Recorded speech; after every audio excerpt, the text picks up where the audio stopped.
ये क्या कर रहे हैं आप देवर जी? रागिनी जाग जाएगी। भाड़ में जाने दो रागिनी को, बहुत ठंडी है वो। अरे तो अगर वो ठंडी है तो तुम खुद दिखा दो ना कितने गर्म हो। कैसे दिखाऊं मैं उसे?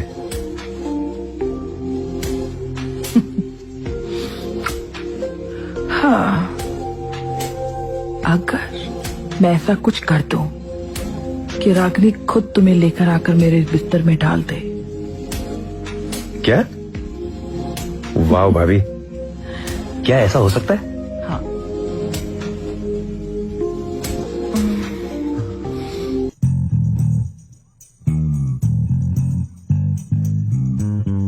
जैसे मैं कहती हूँ बिल्कुल वैसा ही करना रागिनी। जाओ और जाकर राज के साथ सेक्स करो। मुझे भी देखना है कि अगर राज के अंदर मंगला भाभी का भूत है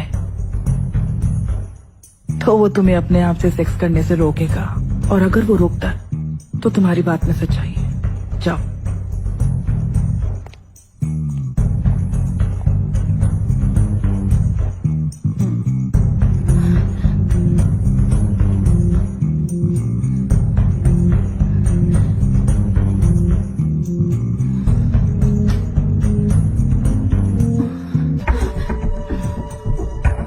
साली फिर आ गई तू? तुझे मना किया था ना कि मेरे करीब मत आना। ये जिस्म अब तेरे पति की नहीं है, अब ये मंगला की जागीर है।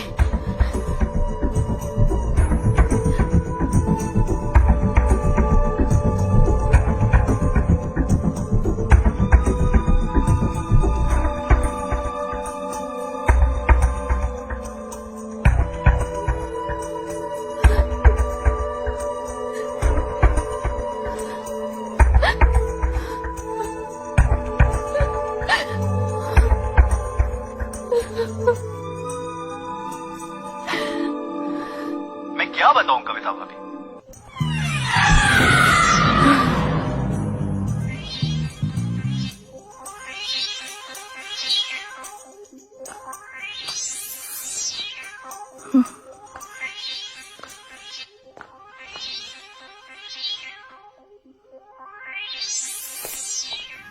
शीला बिल्कुल तेरे ही जैसी थी कविता।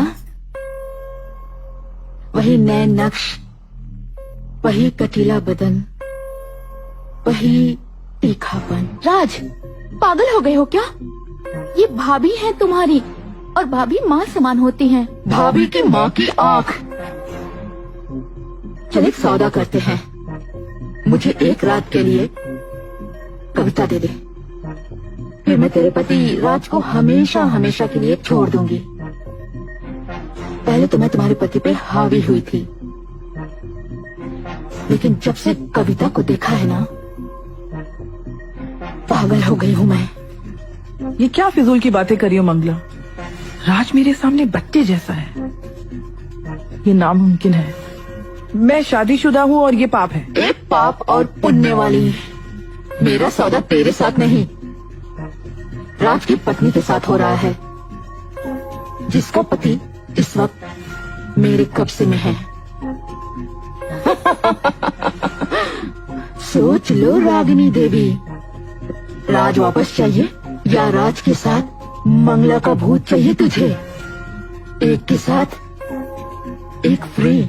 और इसकी क्या गारंटी है कि अगर हमने तुम्हारी बात मान भी ली तो तुम राज को छोड़ के चली जाओगी? जबान से मुकरना तुम इंसानों का काम है कविता, हम आत्माओं का नहीं। जा, दिया जबान। एक रात के लिए कविता दो और हमेशा हमेशा के लिए मंगला तुम्हारे जीवन से दूर हो जाएगी। 1 घंटे का वक्त देती हूँ तुम दोनों को, सोच लो।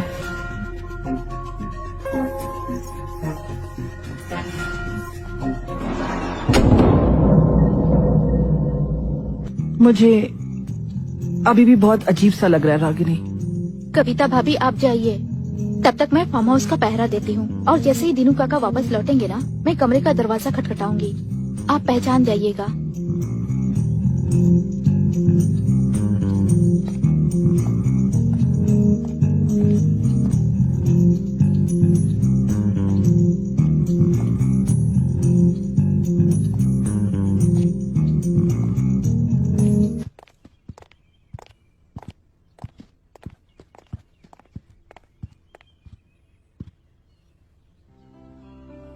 कविता भाभी, आपने जो बलिदान मेरे लिए दिया है वो जिंदगी भर नहीं भूल सकती।